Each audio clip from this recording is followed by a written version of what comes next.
Hello बच्चों, welcome to let's learn with Rajeev sir. आज हम लोग एक ऐसे सेल ऑर्गेनेल की बात करते हैं जो सेल ऑर्गेनेल अपनी सेल को डिस्ट्रॉय कर देता है अपने आस पड़ोस की सेल को बचाने के लिए। यानी घर का एक ऐसा मेंबर जो अपने पड़ोसियों को बचाने के लिए अपने ही घर को डिस्ट्रॉय कर देता है, नष्ट कर देता है। उस सेल ऑर्गेनेल को हम लोग कहते हैं लाइसोसोम्स। लाइसोसोम्स को कहा जाता है सुसाइड बैग या एटम बम। मतलब एक ऐसा ऑर्गेनेल जो सुसाइड कर लेता है, खुद को डिस्ट्रॉय कर लेता है, खुद की सेल को डिस्ट्रॉय कर लेता है अगर उसको ये लगता है कि इस सेल की वजह से आस पड़ोस की जो सेल्स हैं वो डैमेज हो जाएंगी या सेल वर्न आउट हो गई है, सेल की डेथ हो गई है। तो उसको क्लीन करने के लिए वो डिस्ट्रॉय कर देता है, उसको डाइजेस्टिव एंजाइम सिक्रीट करता है और उस डाइजेस्टिव एंजाइम से सेल को डिसॉल्व कर लेता है।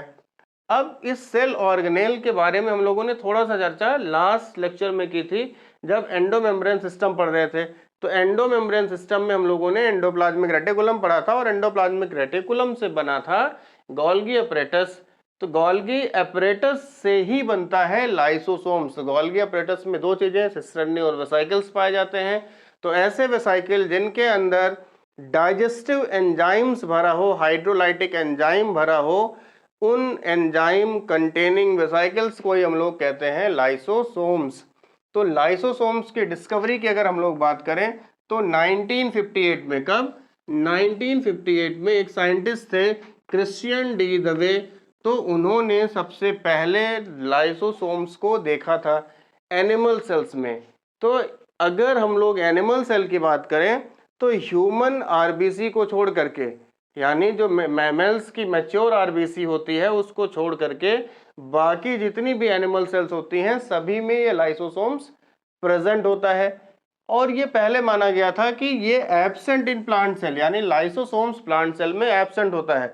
लेकिन ये हम लोगों को पता है कि बायोलॉजी साइंस ऑफ एक्सेप्शन, मतलब बायोलॉजी अपवादों का विज्ञान है। आने वाले टाइम में जो चीज़ें आज हम लोग पढ़ रहे हैं हो सकता है उसमें कुछ चेंजेस आ जाए, क्योंकि जैसे जैसे टेक्नोलॉजी एडवांस होती जाएगी जो चीज़ें हैं उन पर वर्क हो रहा है और हो सकता है कुछ नई इंफॉर्मेशन हम लोगों को पता चलती रहे। तो यहाँ पर 1964 में एक साइंटिस्ट आए पी राइट, इन्होंने ऑब्जर्व किया कि प्लांट सेल में भी लाइसोसोम पाया जाता है। और वो किसमें उन्होंने देखा था? एक फंगस होता है न्यूरोस्पोरा। कौन सा फंगस है? न्यूरोस्पोरा एक फंगस है और उस न्यूरोस्पोरा में लाइसोसोम्स जैसे स्ट्रक्चर को उन्होंने 1964 में देखा था। इसके अलावा अगर हम लोग बात करें तो ये एक single membrane bound cell organelle होता है। सेल ऑर्गेनेल दो तरह के होते हैं, एक तो डबल मेम्ब्रेन बाउंड ऑर्गेनेल, दूसरे एक ही मेम्ब्रेन से घिरे हुए ऑर्गेनेल। तो लाइसोसोम्स एक single membrane bound cell organelle होता है, यानी एक ऐसा ऑर्गेनेल जो एक मेम्ब्रेन से घिरा हुआ है। और इस मेम्ब्रेन का अगर हम लोग डायमीटर देखें तो डायमीटर इसका 0.4 टू 0.8 माइक्रोमीटर या माइक्रोन होता है। तो लाइसोसोम्स का जो डायमीटर है वो कितना है?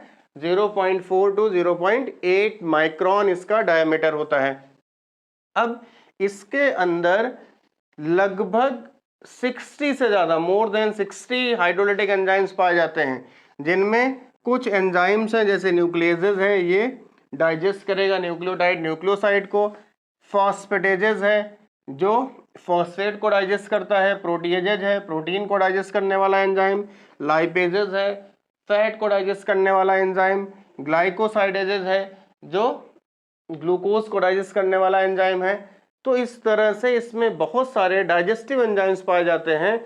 और ये जब लाइसोसोम्स को लगता है कि सेल अब डिस्ट्रॉय होने वाली है या वर्न आउट हो गई है, उसकी डेथ हो गई है, तो ये बर्स्ट हो जाता है और बर्स्ट होकर के बहुत सारे डाइजेस्टिव एंजाइम को इसके अंदर जो भरे हुए एंजाइम्स हैं वो बाहर साइटोप्लाज्म के अंदर चले आते हैं और साइटोप्लाज्म में आकर के अपनी ही सेल को ये डिसॉल्व कर देते हैं, डाइजेस्ट कर देते हैं। इसीलिए इनको कहा जाता है एटम बम या सुसाइडल बैग्स। अब एग्जाम में पूछा जाता है कि which cell organelle is known as suicidal bag. कौन से सेल ऑर्गेनेल को आत्महत्या की थैली कहा जाता है? तो वो सेल ऑर्गेनेल है लाइसोसोम्स।